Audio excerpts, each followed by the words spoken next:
নমস্কার বন্ধুগণ, সবাই কেমন আছেন? টকমিস চাকিস কিচেনে আপনাদের আবারও সুস্বাগতম। আজকে আমি বানাবো চিকেন দো পেঁয়াজা।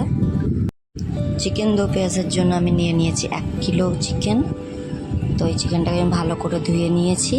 ধুয়ে নুন, হলুদ, 1 চামচ, ছোটো চামচ আমার তো 1 চামচ জিরে গুঁড়ো, লঙ্কা গুঁড়ো আর 1 টেবিল স্পুন আমি সাদা অয়েল দিয়ে দিয়েছি।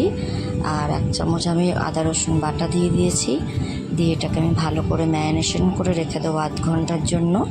তারপরে আমরা অন্য কাজ করব। দেখুন, ওটা আমি ম্যারিনেশনের জন্য রেখে দিয়েছি। এদিকে আমি সবজিটা কেটে নিচ্ছি।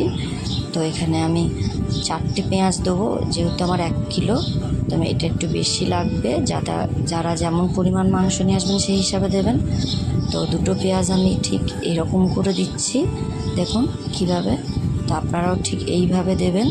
চিকেন দো পেঁয়াজের জন্য এরকম পেঁয়াজ খুবই প্রয়োজন। তো এটা আমি 2টো পেঁয়াজকে ঠিক এরকম কিউব কিউব করে ছাড়িয়ে নেব। আর 2টো পেঁয়াজ আমি পেস্ট করে দেবো। আর একটা ছোটো টমেটো নিয়েছি, সেটাকেও এরকম কিউব কিউব করে কেটে নিচ্ছি। নিয়ে এটাকে আমি রেখে দেবো। এটা আমি কখন দেবো এর জন্য আপনাকে পুরো ভিডিওটা দেখতে হবে। আর এদিকে আমি ওই 2টো পেঁয়াজ আর টমেটোটাকে পেস্ট করে নেব। এই যে আমি পেস্টগুলো রেডি করে নিচ্ছি। তো আমার এখানে টমেটো বাটা এবং পেঁয়াজ বাটাটা হয়ে গেছে। এখানে আমি 1 কাপ টক দই নিয়েছি। তো বাটিটা বড় বলে বোঝা যাচ্ছে না, তো ওটাকে ভালো করে ফেটিয়ে নিয়েছি।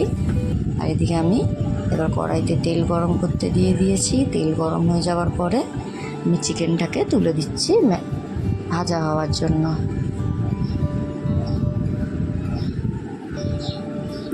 দেখুন, চিকেনটাকে কিন্তু আমি একটু ফ্রাই করে নিচ্ছি। তা আপনারাও ঠিক এইভাবেই করে নেবেন, দেখবেন রেস্টুরেন্টের মতন স্বাদ হবে এবং ভীষণ সুন্দর খেতে চিকেন দো পেঁয়াজা। ভাত, রুটি, পরোটা সবার সাথে এটা ভালো লাগে।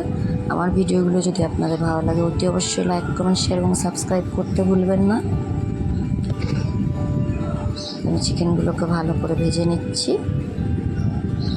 ভালো করে উল্টো পাল্টে লাল লাল করে ভেজে নিয়েছি। সবগুলোকেই প্রায় একে একে ভেজে নেব। এতে করে কিন্তু টেস্টটা খুব সুন্দর হবে। দেখুন, আমি চিকেনগুলোকে সব ভেজে নিয়েছি। তো এর মধ্যে আর একটু তেল দিয়ে দিচ্ছি। দিয়ে আমি গোটা গরম মশলা, তেজপাতা ফোড়ন দিয়ে দিয়েছি। দিয়ে আমি পেঁয়াজ বাটাটাকে দিয়ে দিচ্ছি এবার তেলের মধ্যে। তো এটাকে আমি ভালো করে ভাজবো। দেখুন, এটা আমার ভাজা প্রায় হয়ে এসেছে। তো এবার আমি আর 1 চামচ আদা রসুনের পেস্ট দেবো। আগে 1 চামচ দিয়েছি ম্যারিনেশনের সময়, আর এই 1 চামচ দিচ্ছি আমি এই মশলা কষার সময়। তো এটা আমার প্রায় হয়ে গেছে। এবার আমি মশলাটা দেব। তো নুন দিয়ে দিয়েছি 1.5 চামচ, হলুদ দিয়ে দিয়েছি অল্প করে, লঙ্কা গুঁড়ো দিয়েছি 2 চামচ, আর কাশ্মীরি লঙ্কা গুঁড়ো দিয়েছি কালার হওয়ার জন্য।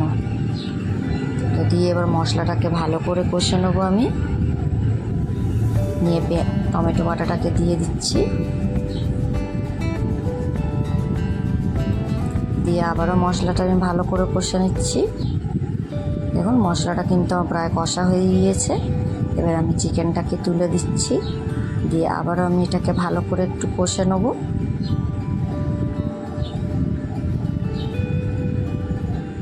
তো মশলাটার ওপরে চিকেনটা একটু ভালো করে নেড়ে চুড়ে নিলাম। নিয়ে ফ্যাটানো টক দইটা দিয়ে দিচ্ছি। দিয়ে আবারও আমি এটাকে ভালো করে কষবো। টক দই দেওয়ার পরে কিন্তু অনেকক্ষণ একটু কষতে হবে। তো আমরাও ঠিক এইভাবে কষে নেব।